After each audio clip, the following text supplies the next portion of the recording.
Proyekto Helmo.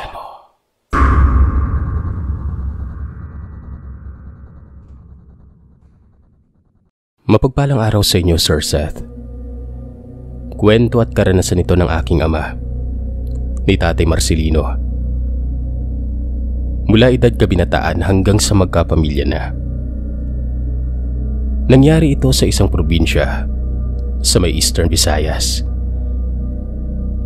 Bali itong aking ama ay nag-iisang anak ni Lolo at Lola.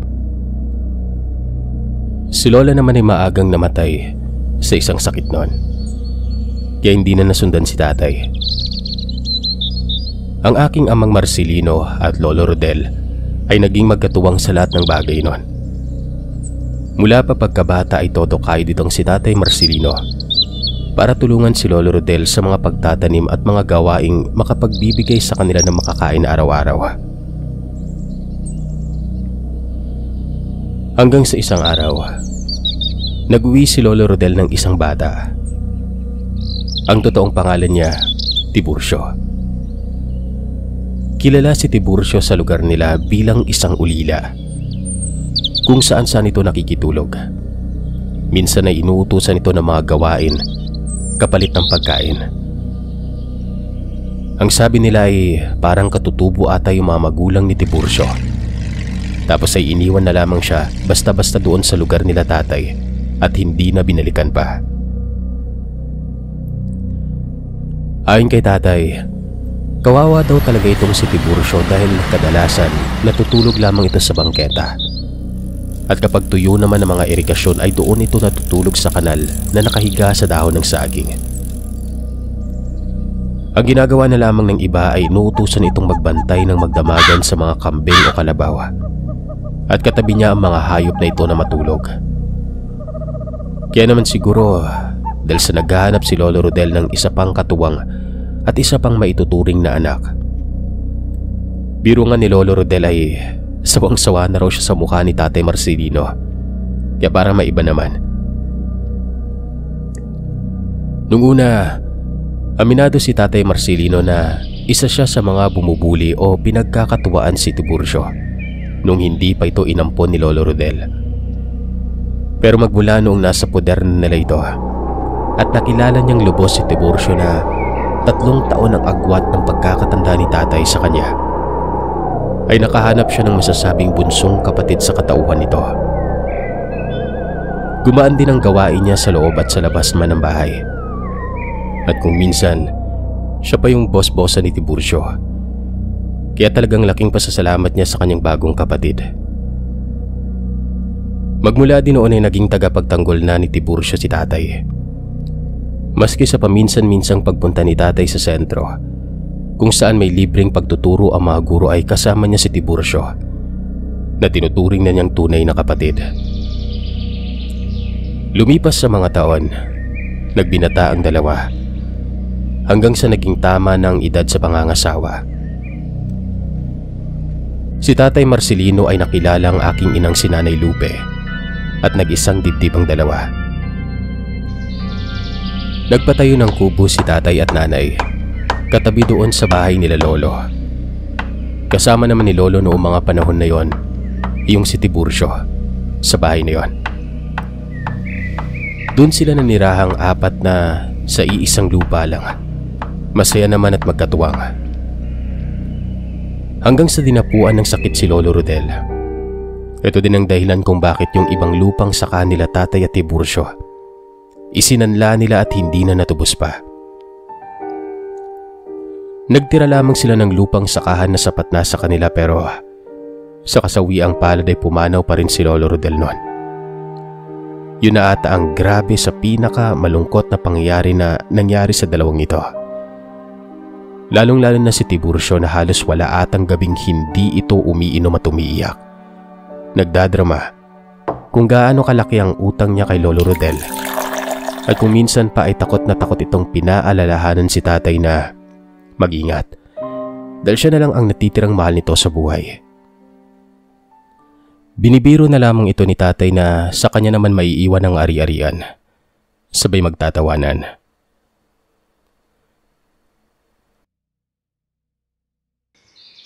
Lumipas pa ang mga araw na dahil nga sa wala na ang ibang lupa nila. Bukod doon sa natira, kailangan nilang magbanat ng buto at maghanap ng ibang pagkakakitaan.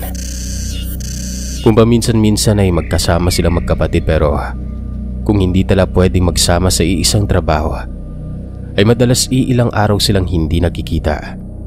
At halos si Nanay Lupe na lamang ang natitira sa bahay. Hanggang sa mapansin na lamang ni Tatay Marcelino na bihira na lamang kung umuwi si Tiburcio. Nung una ay hinahayaan niya na lamang ito gawa ng baka sa trabaho lang.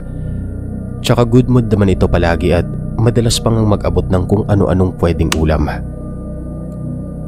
Hanggang sa madalas na ring mapansin ni Tatay na kapag aalis ito bago mawala ng ilang araw, ay ayos na ito. Alam mo yung parang palaging bago yung damit. Tapos nakahawi ng mabuti ang buhok tapos mabango. Alam niya ang ibig sabihin nun. May pinopormahan si Tiburcio pero hinayaan niya lang at hinintay niya na magkwento ang kapatid na ito. At ito na nga. Isang araw, noong nagkaroon ng oras ang dalawa at nagpwesto ng mesa inuman sa gitna ng bahay nila, naikwento ni Tiburcio na meron nga daw siyang napupuso ang babae nun. Viva! San Isidro! Arriba! Nakilala umano ito ni Tiburcio sa isang piyesta noong nagkataong may piyestahan sa lugar kung saan siya nagtrabaho ng 2 linggo. Hindi umano taga doon ang babaeng pinangalanan niyang Rosita.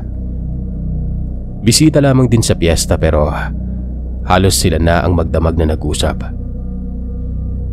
Hanggang sa makapagpalagayang loob at hiningi umano ni Tiburcio ang tirahan nito. Hindi nagdalawang isip na sinabi ng dalaga ang kanyang lugar at kung saan siya madalas makita. Pinadescribe naman ni Tatay Marcelino si Rosita. Ubod ng ganda daw talaga, kutis artistahin, at biniro pa ni Tatay si Tiburcio na sigurado daw ba siya dyan, baka paasahin daw siya. Ang sinagot ni Tiburcio ay kinatawan nilang dalawa. Naku Manong, mukhang tutuluyan naman ako. Kamukha at kaugali ko daw kasi yung tatay niya. Yun daw yung gusto niya. Sinugot naman ito ni Tatay ng, Naku, di mana sa nanay yung Rosita. Kamukha siguro ng nanay yun, no? Na siya namang sinagot ni Tiburcio ng, Ay, nako Manong, kahit di tayo magkadugo Manong, magkamukha tayo ah. Dagdag pa ni Tiburcio, kaya daw siya nagtatagal ng mga ilang araw pag pumupunta kina Rosita. Ay bukod sa nililigawan niya ito pinagsisilbihan, nakilala niya rin ng maigi ang mga magulang at kapatid nito. At tila ba pamilya na ang turing sa kanya ng mag-anak. Binibigyan din siya ng trabaho ng mga ito dahil pinapatulog siya sa kamalig sa bukana ng kalsada kung saan iniiwan ang motor na mayroong sidecar. Magigising siya ng mga 3:00 na madaling araw. Pagkatapos ay hihintay niya ang pagbaba ng mga magulang ni Rosita, kasama ng mga lalaking kapatid na may mga dalang mga sariwang karne at mga longganisa. At kasama ang isang kapatid ni Rosita ay babaybayin umano nila ng 1 oras mahigit papunta sa isang liblib na baryo. Iba't ibang baryo yon, pero kung minsan ay paulit-ulit silang bumabalik. Doon nila iniaangkat ang mga karne at pagkatapos ay uuwi na rin sila kaagad. Malaki ang kinikita ni Tiburcio at talagang napakabait na mga magulang at pamilya ni Rosita. Kaya pala lagi na lamang kapag paalis ito ay palaging bago ang kasuotan. May pambili pala. Natanong naman ni Tatay Marcelino kung bakit hindi ito nakikwento kaagad sa kanya ng kapatid. Ang sinagot naman ni Tiburcio ay dahil sa ayaw niyang masulay kumbaga. Alam mo yung paniniwala na kapag ikinwento mo kaagad ay baka hindi maging iyo. Ganon. Kaya noong halos makasigurado na siya na malaki ang pag-asa niya, ay saka na ito ikinwento. Dagdag pa niya, Baka daw kapag nakatuluyan niya si Rosita, ay baka doon na rin siya manirahan. Siyempre natuwa naman si Tatay Marcelino. Nagpatuloy ang tagay nila at masayang kwentuhan ng gabing yon. Hanggang sa isang gabi, nagising si Tatay Marcelino at Nanay Lupe. Ang ine-expect nila ay wala si Tiburcio noon sa bahay niya. Pero bigla na lamang silang nagising sa alulungan ng mga aso at biglang pagkalabog ng bahay ni Tiburcio. Dali-dali namang kinuha ni Tatay ang kanyang machete. Nakakita na ba kayo ng malapad na itak na pinagpuputol ng tubo? Yun po yung machete. Sinabihan niya si Nanay Lupe na manatili sa loob pero hawakan ang karit at pamalo. Matapang din naman si Nanay Lupe noong paman. Ang naisip ni Tatay noon, baka may pumasok sa bahay ni Tiburcio. Kasi kung siya yon, hindi siya aalulungan ng mga aso. Dahan-dahang lumabas si Tatay at sinilip ang bahay. Meron siyang naririnig na mga kalabog sa loob nun. At boses ng isang lalaking para bang naiirita o naiinis na parang may iniindang sakit. Bukod pa dito ay may pag-ubuding naririnig si Tatay. Makalipas pa ang ilang minuto, narinig niya ang mahina pero buong boses ng isang lalaking nagdadasal sa loob. Boses ito ni Tiburcio. Tiburcio, ikaw ba yan? Anong nangyayari sa'yo? Manong, oo ako to Manong. Kakauwi ko lang. Anong problema, Tiburcio? Wala Manong. Gusto ko lang sana munang mapag-isa. Ayos ka lang ba? Oo Manong, ayos lang ako. Hindi na umimik si Tatay pagkatapos noon pero narinig niyang humihikbi si Tiburcio. Alam niyang may problema ito pero sa pagkakataon na yon, mas kailangan ata ni Tiburcio na mag-isa kesa may kaalalay. Ilang araw din na nagmukmuk si Tiburcio. Hinihintay siya ni Tatay na magyayang mag-inom para makapag-usap pero wala. Ang ginagawa na lamang ni Tatay ay kapag napapadaan siya ay tinatawag niya ito. Sumasagot naman ang kapatid niya. Sa isang linggo na nagmukmuk si Tiburcio sa bahay, nasa 3 hanggang 4 na beses yon kung makarinig sila ng kalabugan sa bahay na yon. At kahit madaling araw na ay paulit-ulit na lamang ding kinakamusta ni Tatay ang kapatid. Laging sinasagot nito na ayos lamang siya. Halos mapikon na nga si Tatay at sabihan nito na anong ayos ay gabi-gabi na lamang siyang ganon. Humihingi na lamang ng pasensya ang kapatid nito. At ang lagi na lang sinasabi ni Tatay ay kapag naisip ni Tiburcio na makipag-inuman, tawagin niya lang si Tatay. Sinubukang silipin ni Tatay ang kapatid sa mga gilit o siwang pero mailap ito. Makikita niya na lamang ang anino o di kaya ang kokonting anyo nito sa dilim. Pero wala na. Inihanda na ng aking ama ang sarili noon na baka lang bigo si Tiburcio sa pag-ibig niya kay Rosita. Kaya ganon. Inaalala pa nga ng aking ama mga sasabihin niya kung sakaling maging okay na at handa nang makipag-usap ang kapatid niya noon. Kaya naman takang-taka si Tatay ng isang hapon. Lumabas si Tiburcio. Sa isang linggo ay ito ang unang pagkakataon na lumabas ito. At sa isang linggo na halos hindi niya ito nakita, may napansin siyang kakaiba sa kapatid. Medyo humaba ang buhok nito. Nangayayat at parang nagkaedad ng konti. Pero maaliwalas ang mukha nito na maayos ang pananamit nung lumabas. Nilapitan ito kaagad ng aking ama. Kinamusta. Ayos na ang mukha ni Tiburcio. At sa buong pag-aakala ni Tatay na sasabihin na nitong bigo siya kay Rosita, Nagkamali si tatay noon.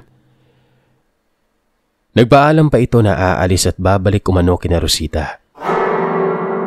Tinanong naman siya ni tatay kung ano ang nangyari at ang sabi lamang niya, nagkasakit siya at ayaw niya lang daw munang makalabas noon. Niyakap ni Tiburcio si tatay at masaya nitong sinabi na pagkapunta niya muli kina Rosita, magiging sila na. At kapag sinagot na siya nito ay hindi na siya mag-aaksaya ng panahon para mamanhikan. At hihingi na niya ang kamay ni Rosita sa mga magulang. Hindi alam ni tatay ang mararamdaman noon pero dahil na rin siguro sa kuryosidad, nasabi niya dito kay Tiburcio na kung pwede ay isama sila ni Nanay Lupe sa pamamanhikan noon. Magtatampo daw siya kapag hindi ito inimbita ni Tiburcio. Saglit na tumahimik si Tiburcio. Susubukan daw niya. Saka na ito nagpaalam at umalis. Takang-taka si tatay gawa nung dati lang habang kinikwento ni Tiburcio si Rosita. Pinagmalaki pa nito na isasama si tatay sa pamamanhikan at sa kasal. Pero noong mga panahon na desidido ng aking ama na makilala ang pamilya ni Rosita, para namang nagdadalawang isip si Tiburcio na imbitahan si tatay. Bagay na alam ni tatay na merong mali nun. Makalipas ang isang araw na wala si Tiburcio, ay siyang sinubukan ni tatay na pumasok sa may bahay ng kanyang kapatid. At sa pagkakataon na ito, takang-taka siya sa nakita. Bukod sa nangangamoy na hindi kaaya-aya ang bahay ng kapatid nito, na hindi naman dapat, may mga sira ang mga pader sa loob ng bahay. Ang kurtina, sira. May mga kumot at mga damit na punit. At ang lubos na ipinagtataka ng aking ama ay ang mga kalmot na nagmamarka sa pader, sa pundasyon at maging sa mga aparador ng bahay na yon. Bukod pa dito ay nabali ang ibang kawayan sa may loob ng bubungan. Para bang may nakatirang mabangis na hayop sa loob ng bahay ng kapatid niya. Hinanap niya ang pinanggagalingan ng masangsang na amoy.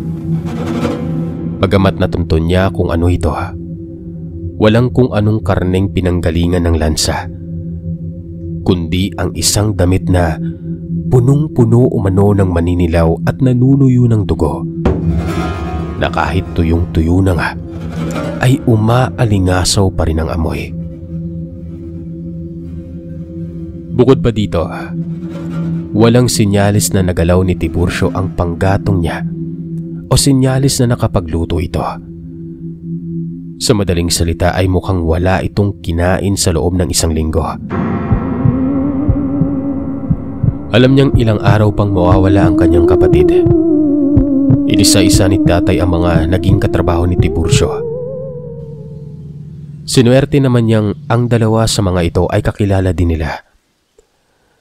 Nang tanungin ni tatay ang mga ito patungkol kay Rosita, nagulat pa sila at tinanong na, "At talaga? Tinuloy ni Tiburcio yun?" Ayon sa mga ito, sa kwento ni Tiburcio ay may nakilala nga itong babae sa piyestahan. At matapos niya makilala yon, kapag tapos na ang trabaho nila sa maghapon ay lagi umanong nakikipagkita si Tiburcio sa babae. Nakita nila ito ng isang beses lang. Dahil sa isang beses na yon, para daw inimbestigahan o tinanong ng matandang katrabaho ni Tiburcio. Maraming tanong kung saan ito nakatira, kung sino ang mga magulang. Nasagot naman ito ni Rosita pero nang sabihin ng matanda na, isa ka sa mga anak ng pamilyang yon.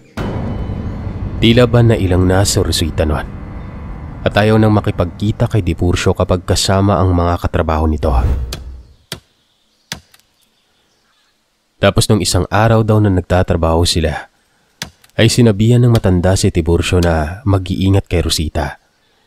Dahil kung tama ang pagpapakilala ng babae sa lugar at sa pangalan ng pamilya nito, may sabi-sabi daw na ang angkan ng babae ay mga malaing ginhawa.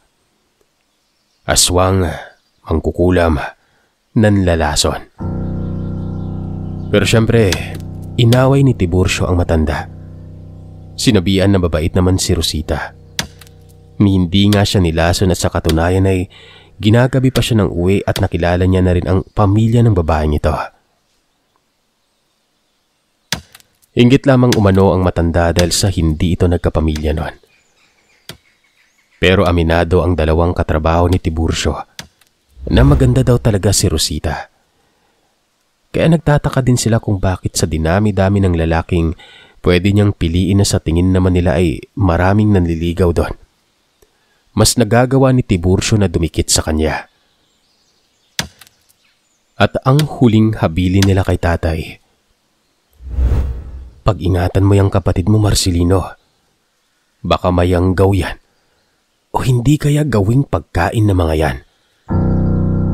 Si tatang na nagsabi kay Tiburcio na may lahing aswang si Rosita. Hindi basta-basta sasabihin ni tatang yun ng walang dahilan. Yung tatang na yon, yung mga kapatid at mga magulang nun, maalam sa panggagamot. Kaya halos kabisado din nila ang kung sino ang may lahing aswang dito sa atin. Kahit na magkakalayo ang mga bayan at barangay. Payo lang naman yun, Marcelino. Dahil dito ay nagkaroon ng kuryosidad si tatay. Gusto niyang alamin kung totoo nga ito. At kung totoo man, ay kailangan niyang mailayo si Tiburcio sa kanila at kung maliman ng mga kwento tungkol sa babaeng yon. E di mas maigi, makakapamuhay ng normal si Tiburcio na may basbas pa niya at may magandang asawa.